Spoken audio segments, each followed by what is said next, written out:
ago. And I think that the architecture issue is really something very, very critical at this moment in time, because indeed the way we see it from the EU is that the next 2 years is likely really to lead to a massive expansion of connected devices. And therefore, really what is at stake is whether we can preserve not only what we have achieved in the internet in terms of architecture and standardized protocols, but actually also whether the fundamental values of the internet that are so important also for freedom and also for public policy objectives can be preserved. And I must say that today, it's not certain. I think that there is too much money involved, I would say, almost already at this stage in the Internet of Things. And therefore, what is at stake is very much about also business opportunities. It is sometimes, difficult as a result to get people agreeing on things that they don't control. So first, I wanted to also flag that, even if we call it the Internet of Things, I mean, it's not quite the Internet at this stage. I mean, okay, you have also things on the Internet. I mean, apparently some people discovered, there was this infamous website, Ashley Madison, some time ago, that was hacked. So it was, putting people in contact, but apparently 80% of the women on the site were robots. They were not humans. And it's actually happening quite a lot on the internet. That you think you interact with human beings? No, it's already things. It's machines that are actually on the net. But this is not the Internet of Things. The Internet of Things is about precisely a different situation where you actually start from the device. And I think that's also in terms of architecture a big challenge. And the Internet, I think what we value with it, and I think people in this room, I think, should be thanked again for that, is this fundamental principles of open standards, also of voluntary collaboration, but also something where you don't need permission to get in touch with someone. And I think that's also very interesting, because it means that you can innovate without actually having access or having the right to interact with another entity. And the principle leads also to the idea of one internet. But if you look at what is happening today, I mean, it's not straightforward. This notion of one internet will prevail. I mean, already you see it from, the situation applications. I mean, WhatsApp, for instance, is a system where you can only connect within the application. You cannot just send a message to anyone which is not connected in this. With the internet, I mean, the philosophy is that, you can send IP packets to anyone you like. But the question is, what will happen with the Internet of Things when you get millions, billions of connected devices? What will be the ruling principle? Will it be one Internet of Things?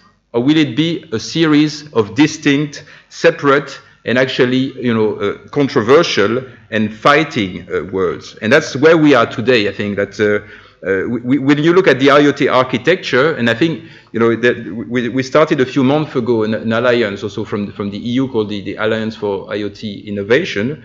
Where we are now is that we have developed a high-level architecture to look at how you can actually connect these various silos, these various verticals. It's fairly simple in terms of the basic architectures.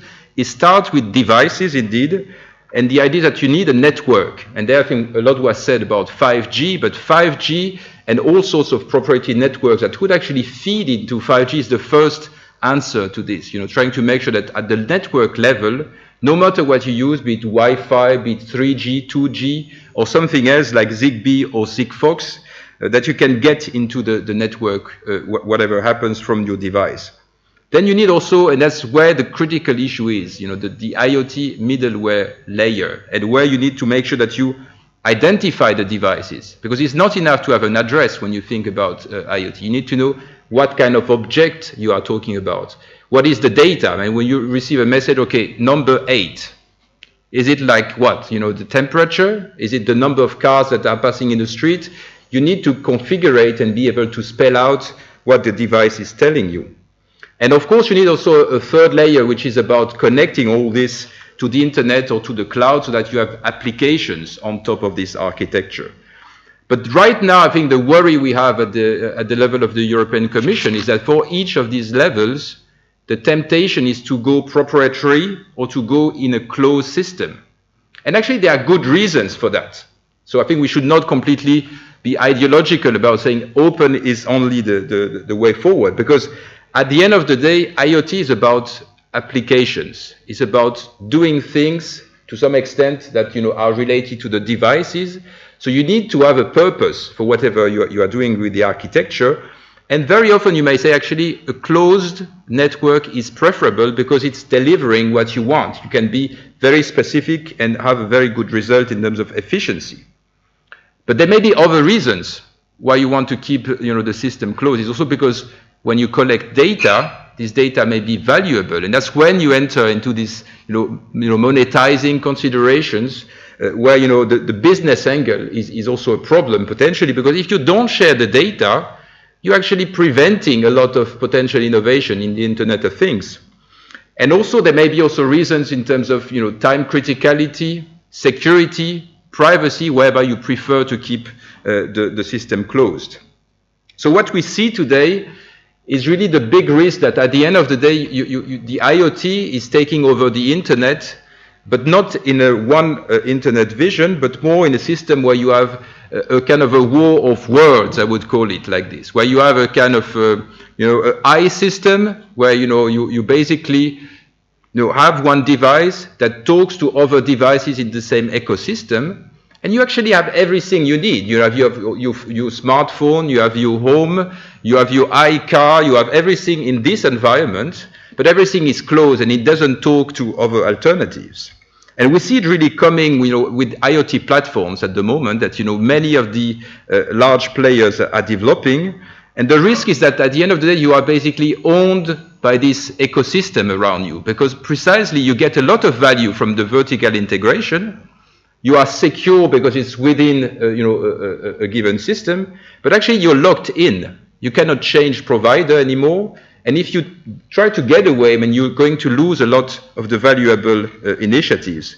But the risk is that this actually goes against freedom, because suddenly a system knows everything about you. You are surrounded by the same connected devices that are collecting data about everything you are doing. And to some extent, you cannot escape anymore from these systems. So I think what is at stake is nothing else but preserving the very fundamental values of the Internet in terms of freedom, in terms of ability to choose whatever you want, and in terms also of disrupting an established architecture around you.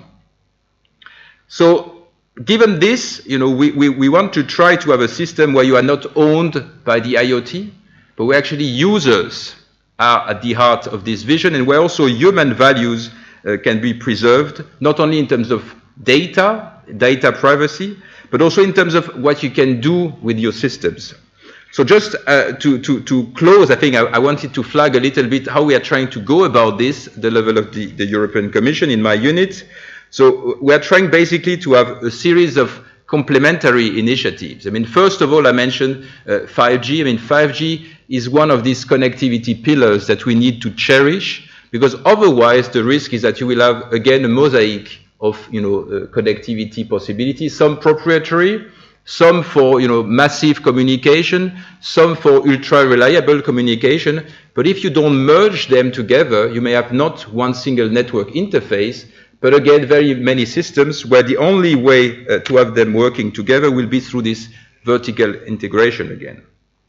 Second thing, we are trying to develop open platforms that can be used for ecosystems, developing applications, but also making sure that it crosses around several operators and is not captured by just one player. Open IoT was mentioned by Peter as one of these platforms. We also have Fireware, and we are just launching in January a 50 million endeavor to support the growth of these platforms. A third element we are putting together is also, to some extent, about regulating the access to platforms and making sure that as part of the digital single market, you're actually free to escape and you can also move around these platforms.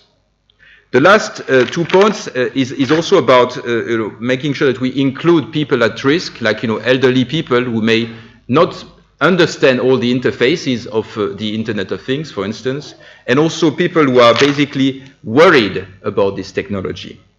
So what we are trying to do now is to develop, and again today we are actually announcing it is in Lisbon, is a new focus area, as we call it, so a big initiative to support the Internet of Things, with more than 100 million euros invested in 5 or 6 large-scale pilots where we actually try to look at how users will play with this technology, so deploying at scale and close to real-life conditions to understand how users accept or don't like these interfaces. And complement to that, we have started indeed this Alliance for IoT Innovation, where we try to put together several of these verticals, from the connected car to the city to the farming and others, so that at the end of the day you have platforms and ecosystems that are not tied with just one type of player, one type of area, but that can really cut across. And I'm very happy that next week we will actually present this reference architecture to show how you can do that, how you can actually link these various areas through a reference architecture. Final thing we are trying to do also is to support interoperability. So the Commission is also funding, for instance, plug test for the IETF.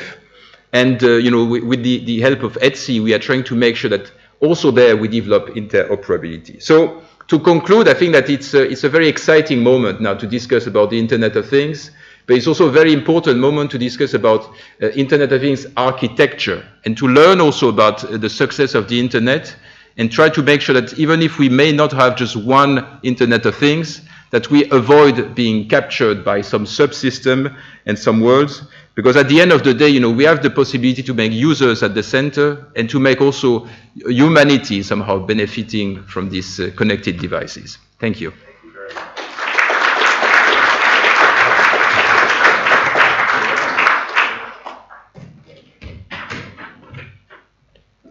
Well, I don't know about you, but that's one of the most nuanced views of the Internet of Things that I have heard. That actually gives me a certain amount of satisfaction that you're looking at it in such a nuanced way.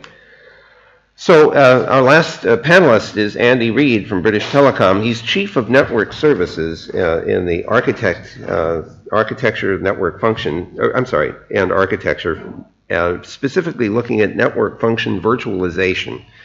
Again, getting into the infrastructure that will support this Internet of Things. So Andy, I turn this over to you. Maybe you can explain a little more about what you do for BT. Well, good morning. Again, this is a most enormous honor to be here this morning.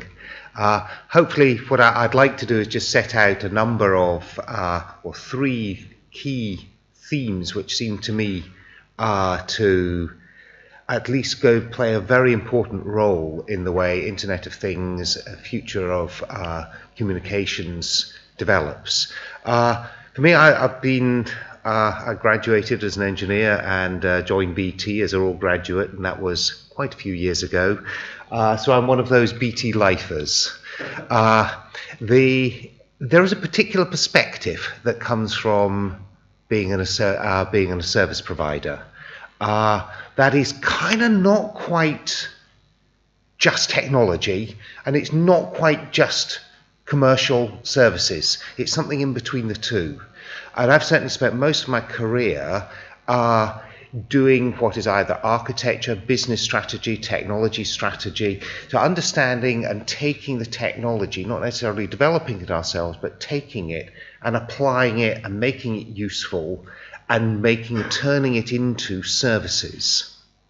I suppose as time's got on, rather, counterintuitively, I've ended up drifting more towards the research end rather than having started in research and getting more into the business end.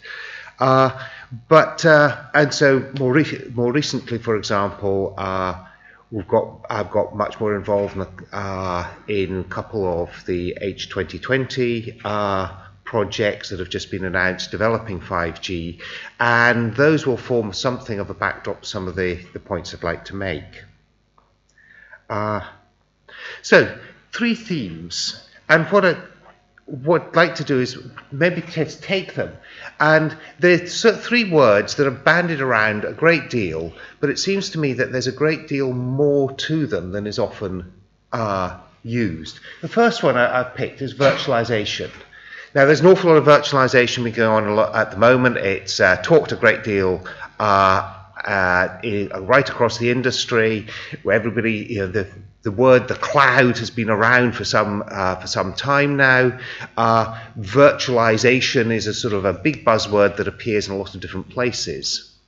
But it seems to me it's something a lot more profound than just a buzz phrase at the moment. And the way I tend to look at it, I've defined it, is it's what happens when you separate the logic of what you want from the hardware, the physical things which implement it. And if you can decouple those things, then you get a great deal of flexibility. And from an operator's point of view, there's some really important flexibility that arises if we can decouple the logic of what we want from the infrastructure on which it's supported.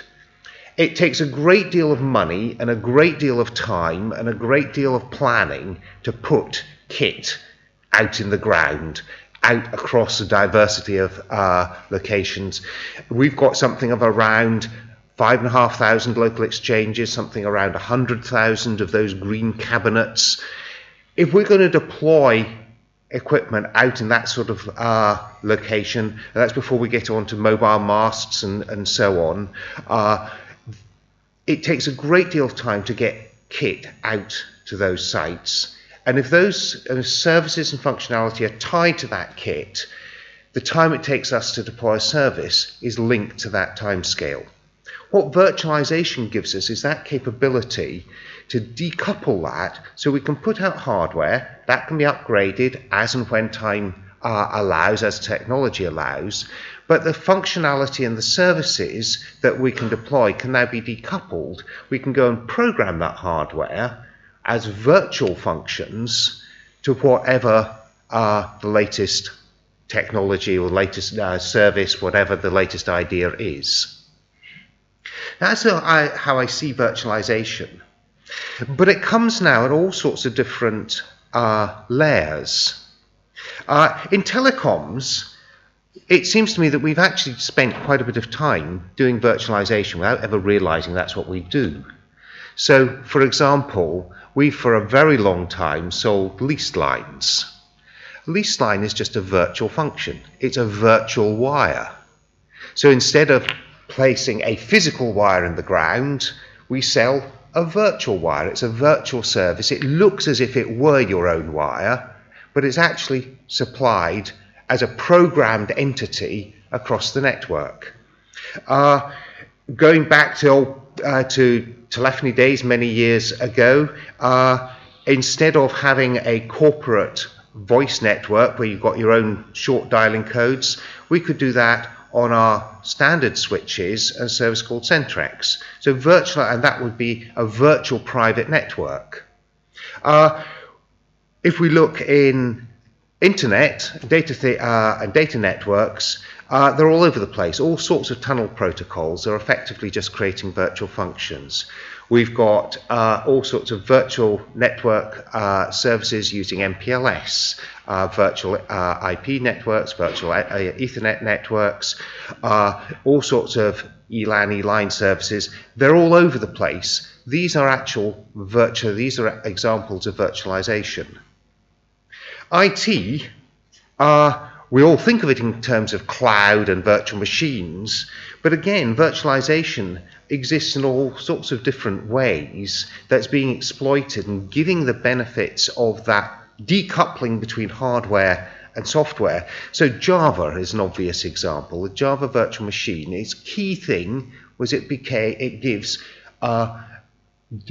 write once, deploy anywhere is the catchphrase, so that you don't need to couple the logic of what you want, which you can write as your Java application, can be decoupled from the host on which it runs.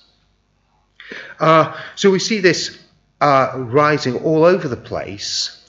And going back to what Peter's presentation earlier, it seems to me it also applies expanding further out. So as he was talking about, these app nets are actually more like virtualized functions sat on hosting infrastructure, the internet itself, various other cloud technologies. So we can start seeing that the all our large-scale structures are themselves capable of producing virtual functions. Maybe another way of looking at this is of saying, when you think of a service, we've historically thought, well, people use services, and that's the nature of a service. You go into a shop and you rate the service in the shop. But if you are a machine and you want a service, actually that feels a bit like a virtual function.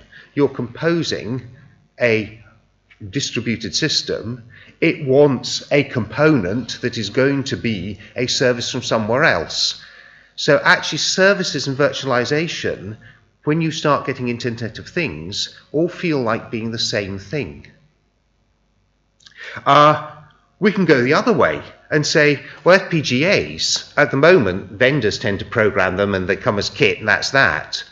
But if you think of microcells and so on, where you've got all sorts of new possibilities with 5G, the way in which radio is developing, if we've got FPGA technology that's programmable, we can again get decoupling of whatever radio interfaces can be deployed out there from the hardware itself. So we can reprogram remotely and then get all sorts of new protocols deployed and developed without having to change out the hardware. So that was the first one. The next ones tend to follow through. So if we've got virtualization, that gives us the possibility of automation. And indeed, probably the big benefit of virtualization is the ability to automate. So we've got software now is defining the main bits of the functionality. Well, now what we can do is we can automate the deployment of things by instructing software. We don't need to send out robots. So robot automation isn't about robots, which is what a lot of you'll see in popular press. Automation is about virtualization.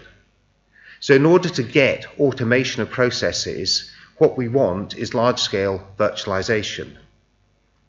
But there are a number of things that it seems to me that automation is not nearly as simple as it first appears. One of the things that we find very frequently is if we want to automate processes that we currently do manually, the first thing we've got to do is substantially simplify the process. We've got to streamline things. You've got to cut out all sorts of exceptions. Processes, automated processes, should not have exceptions. They should just work.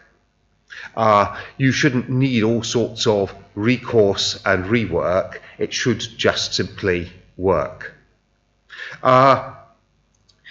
One of the things, though, that we're starting to see with network functions virtualization, whereby what we're trying to do is exploit the virtualization technologies in the deployment of our own network services, is that we end up with lots of situations where, in effect, what we've got is software trying to write software. And that's not easy. And it's when you start thinking about that's what we're trying to do, that you start realizing this is why it's actually a lot more complicated than we realize.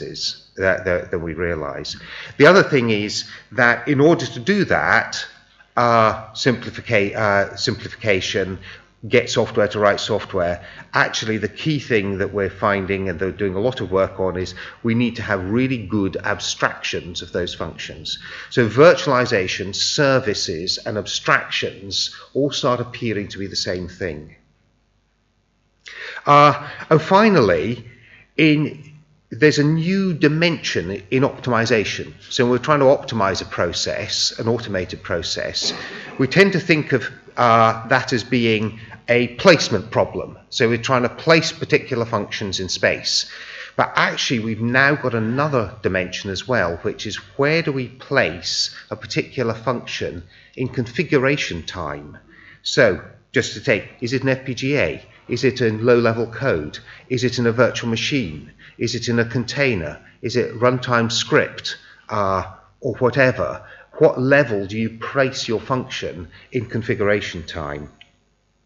And the third one, which I won't really talk much about at all because it's sort of a bit more off the scope, is all of these seem to me to lead to different business models and two different pressures seem to me arise.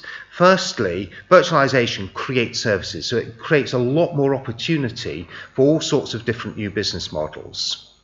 On the other hand, automation removes costs. And if you remove costs, you remove business activity.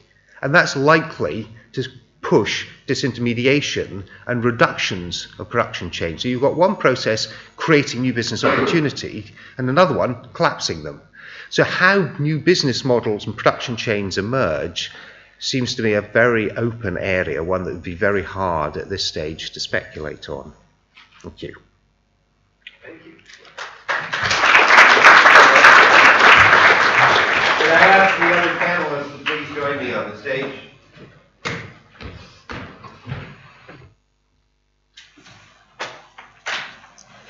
I don't know about you, but I've been taking notes, and I've got about 19 different questions that I would love to get answers to. We won't have time for all of them.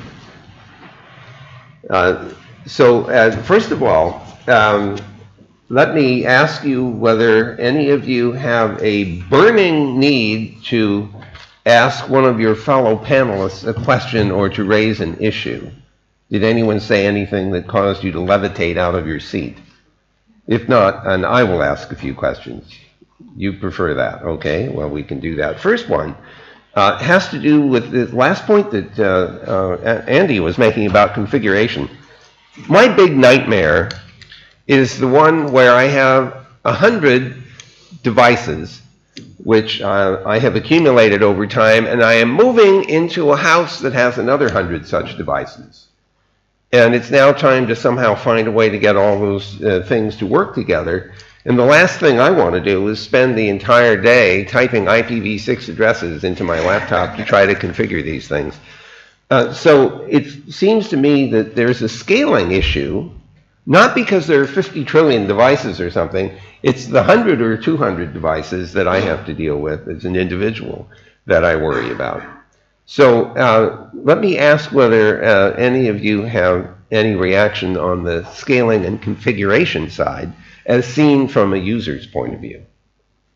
Andy, I probably should pick on you since you brought this up in the first place.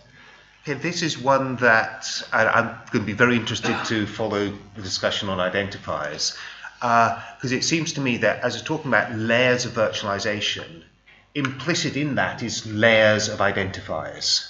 And the internet that got that right at the beginning. You don't try and use a MAC address for the IP address.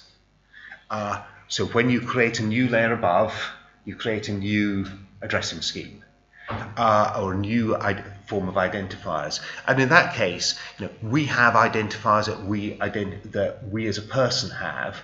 That should be decoupled from the identifiers individual devices have. When you say decoupled, though, you don't mean to say that they are completely divorced, because, in fact, you need to associate the thing that I call my upstairs bedroom thermostat to the 1AB41622 identifier that allows me to route to it, for example. Yes? Whenever you have a hosting of a virtual function, you create a mapping of identifiers. All right. So, I don't know, anybody else want to respond to that?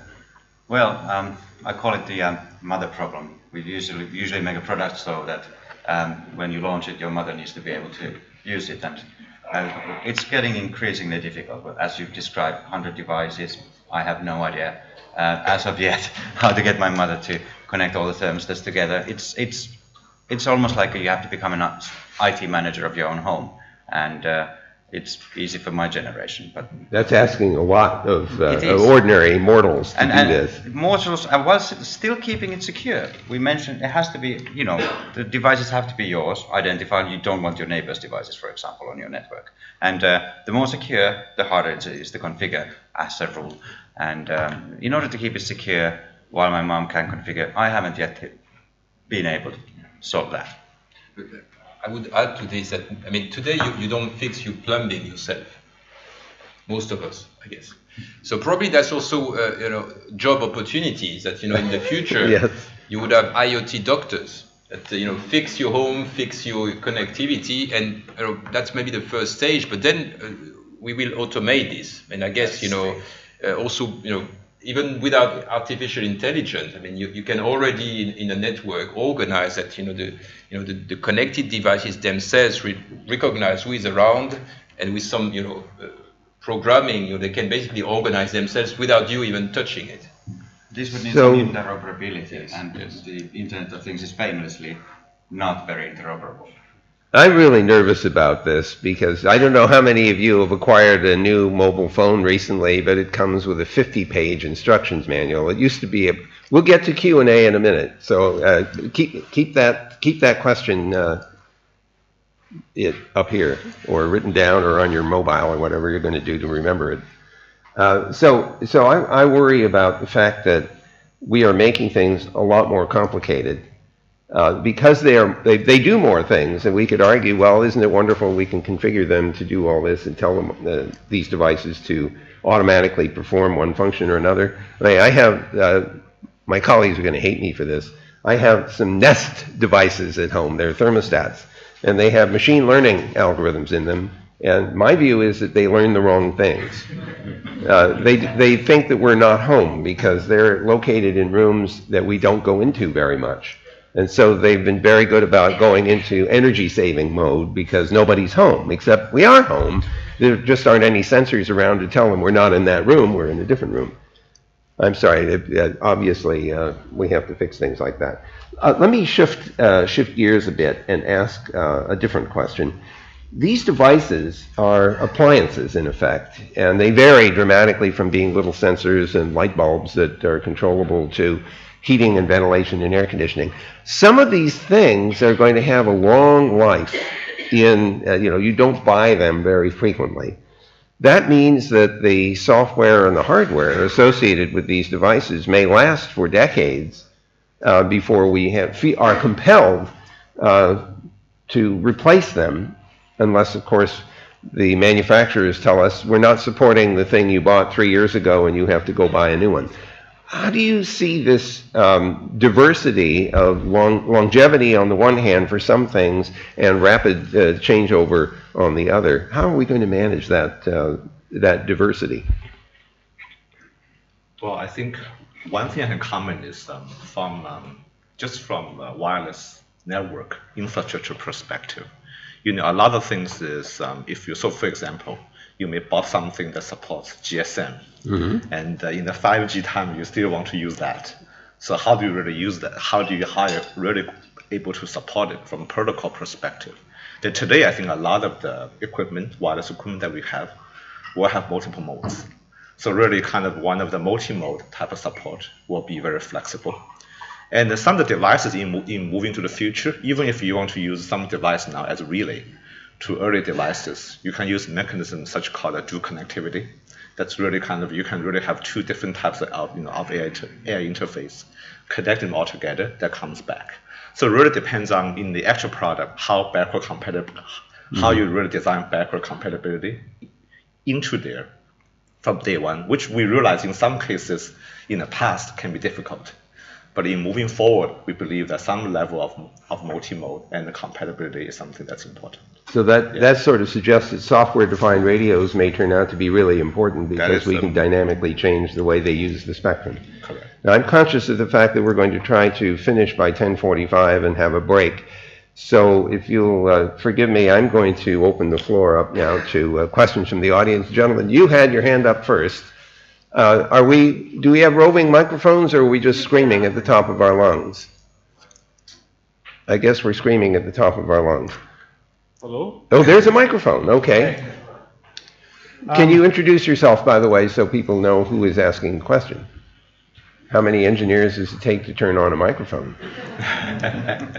Well, I pressed the button. That works. Is that Good. working? Okay. I'm Ross Anderson from Cambridge. On your point as to how you organize 100 devices in your home without touching them, my suggestion is that you organize them by touching them, because by introducing devices to each other, you can hopefully configure them physically. We did this when we designed the security for Home Plug AV 10 years ago. The idea is the resurrecting duckling model. The first thing a device sees is mummy. So you press a button, the home plug device mates itself with the first home plug device it sees. If you've mated with a device in the house next door by mistake, you press the button again and you try again. You can do more secure things, but surely if people are going to build up home networks incrementally, then configuration by doing is the only way that you can realistically hope for this to work. And therefore trying to do things without touching stuff, without interacting with them, is probably crazy, because the dashboard you'd end up driving would be far too complex. So this brings up a very interesting question. You may want to respond to this. Use cases are going to be really important for understanding how diverse this environment is going to be. And so for the residential market, I sort of resonate with the idea that you're there, you're local, the devices could be paired up with each other in the Bluetooth sense. On the other hand, I also had this image when Ming-Chi was showing this amazing, view of the communications environment of people walking up to petrol dispensing systems, gas stations, and interacting directly. Now, this thing is sitting here, and it's going to be introduced to devices all day long, different ones that it's never seen before. And so this notion of interacting with a new thing that you never saw before and somehow have to successfully work with feels like it's a different category than the one where you're in a home and all the devices are supposed to be friends with each other. So how do you react to that? Nodding head. Well, okay. Yeah, well, one of the things I think clearly, as you pointed out, I think when you have all these devices that are really interacting together, there are different classes of devices. Some of them you require the device are well known to each other, which means the level of security needs to be relatively high. So in these places, the bootstrapping procedure, etc., can get quite a bit in depth. While some of the others, where you can manage the control function a little bit more closer to the edge, so that for these type of services, with I think the virtualization of networks, all of that, things can get closer to the edge, and then the connectivity can be built relatively more easily. That was a kind of way on how kind of in building the core network architecture, the flexibility can really help in a sense. So there was this notion of abstraction came up, and layering now has also come up. Yeah. And one of the things that I still wonder about is whether all the devices in a particular setting, a residential setting, an industrial setting, somehow need to know about each other, or need to know that they're only supposed to talk to certain other devices. I mean, I'm worried about control, and I'm worried about data that might be revealing of information you wouldn't want to share. And there's an amazing tension here. That I've got sensors that are just telling me the temperature in every room in the house, which I happen to have at home. That information might be useful to a burglar who wanted to know what my normal diurnal patterns are. On the other hand, if the house is on fire, I want the fire department to actually have access to the data so they can figure out where people are in case they're unconscious. And so this is information that I want to be available under some circumstances and not others. What about people that come to visit? What about guests? How do you configure your house with all these devices so your guests have access to some of the systems and not necessarily to others? I mean, is there going to be this whole protocol that you have to go into as people enter the house, they stop and have to be reconfigured for access to being able to turn the lights off and on, or getting the refrigerator to open up, or turning the television set on? I mean, it's somebody who's going to come back and say to you, I liked it better when I could flip a switch. How do you react to this pending complexity? Andy? Well, I think in some ways it goes back to talking about that layering and contexts, and it seems to me in managing the complexity, it's going to be so important to be able to design to contexts, and so that we set up systems and secure systems to solve a particular context and no more. So that, and the temptation tends to be, rather than incompletely solve problems, people tend to solve too much problem. So going back to guests and so on, there are certain systems I'm very happy for guests to control, maybe the light switches or whatever. There are others are not. Therefore, establishing the context fairly narrowly makes it much easier to define the security levels. But also going back to the Find Mummy, I think that also very much links, because if we've got a picture that is not a big fat monolithic network, but layers of fairly narrow contexts that are then bound together, you get, I actually agree, I think the Find Mummy is a terribly important protocol. But for example, when you've got your little device, is it going to find hello mummy, find mummy for the network, or for its application, or do the two separately? And I suspect what we'll want is at least do the two separately, or maybe dozens or hundreds of things separately. So in each context, it will find mummy, get an identifier, get a context, get things associated with that context, and then that manages the level of the complexity and the security. Thibault. I think your question is very interesting, because it shows somehow that people will not buy into the Internet of Things unless you make it very user-friendly. Because as you said, I mean, nobody wants to configure endlessly all the devices in your home. So it means that you need to provide something where the whole home is configured. Just like, when you open your computer, you may have a guest, that can also use it, not with the same rights and permissions.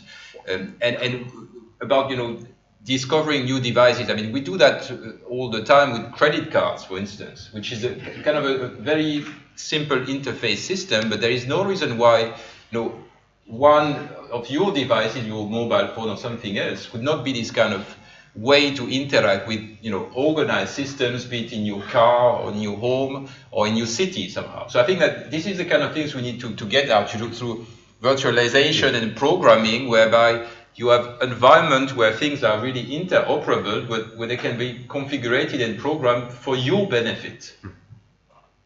So, Ming-Chi, you look like you were about to say something.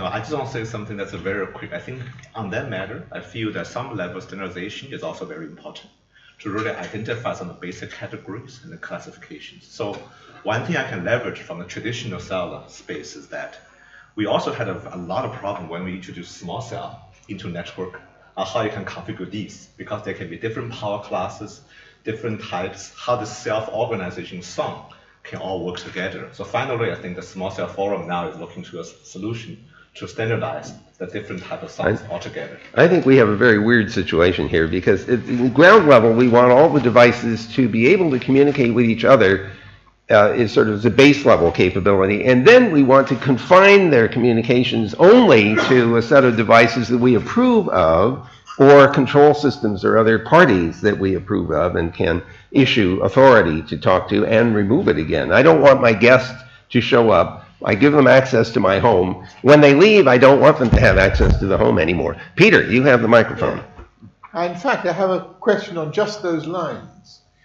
So far, the discussion has been mainly about service providers and the services being provided by service providers in some sense or other. On the other hand, many of the things which we're doing now are just done in the home. There's no charging while it's done in the home. There's no costs while it's in the home. It doesn't actually go into any service provider outside it. Are you thinking in the 5G context of having the capability of having no charging of anything which happens? Or what is one doing about this? So there. It's a very good question. But I think before we start talking about charging, we would have to take on board the complexity level that we want to get in. And we've opened it up really nicely here, where everything has to be quite easy to connect. It has to be secure. When your guest leaves, remove authority. When the guest arrives, give authority. It's commonly assumed that when a guest comes to my home, they will get access to the network, Wi-Fi.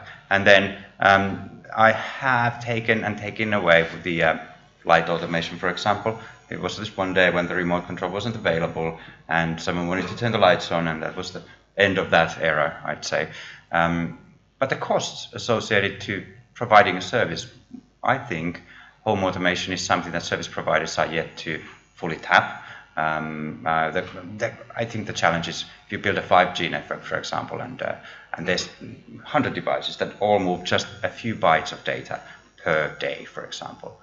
what is the cost of that? It's very insignificant. However, keeping those devices connected to the network has a cost that, in my opinion, will surpass that you could charge from it. So it's certainly a difficult dilemma. Yeah. And charging thing today, there can be various ways. Like even in Wi-Fi today, you can have the certificate-based type of mechanism, right? To basically separate a certain services to get on network. You can just go. And you even have today have SIM-based authentication. So it really depends on what level. I think in moving to the future, these categories will continue to remain on how exactly your charging levels, all the different things can really be happening. But there will be the basic level, like what certificate-based charging is offering today, that you can actually access for free. Basically, so I feel that there's really a various provision in the future that can happen. We have time for one more. This nice lady has her hand up back there. Can you get a microphone? Just toss it back there. Okay, last question. Hi, Andrea Goldsmith from Stanford. So the title is about infrastructure requirements, and so I'm wondering, how will the infrastructure of 5G change from previous infrastructures to support Internet of Things? Particularly, a lot of these radios will have very minimal energy requirements. And just touching on Vince's comment about software-defined radios, which have some compelling justifications, but they don't tend to be energy efficient because you're doing everything in software. So would you comment on the infrastructure as well as the radio designs for energy-starved Internet of Things devices? Thank you. That one I think is a very, very good point, because clearly energy efficiency is something that we really envision from device perspective, right? So once you have a battery, you really want this battery to last for a very long time. So the key for that is really to let the device to be turning on and off in as minimal time as possible. So you're able to shut off the entire receiver and transmit chain for as long as possible. So the way to really design that is to minimize the overhead in the protocol, which you require the device to wake up to read overheads. Like today, a lot of the management for devices to know where the device is being located, etc., comes from an overhead from network, which device have to wake up constantly to read paging, to do a lot of that particular mechanism. So every time you wake up, read the type of paging, things actually really consumes power. So in moving to the future, one thing the protocol that you can really change is rather than the network pings you, the device can ping the network in a sense. So really, I think some of that is like what Wi-Fi is offering. So basically, when you really start to wake up, the device will start to ping the network a little bit more, rather than rely on this continuous overheads to listen to network. So that's basically one of the kind of key example. The second thing is when you turn on, you minimize all the overheads you have to do to read to really go down. So that requires you to shrink the transmit time interval from milliseconds level to down to hundreds of microseconds level to make that to be even shorter. So the overall connectivity process can be much shorter from an AI interface perspective. And the third thing is really latency in network aspects. Because previously, even in the 3G time, we should look at how the device is connected to network.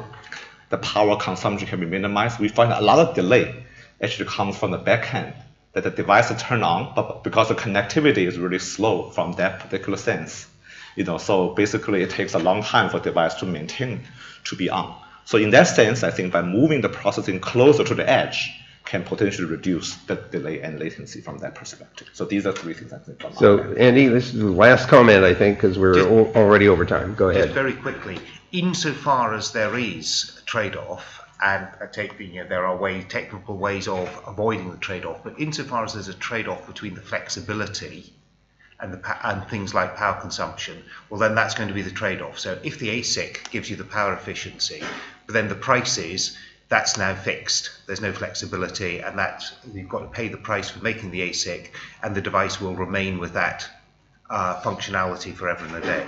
So it seems to me that trade-off is going to be the commercial trade-off that's going to have to be worked through. Considering all the RF that's going to be flying around everywhere, we ought to find a way to harvest that and recharge the batteries. There you go. All right, ladies and gentlemen, I hope you'll help me thank the panel for their time.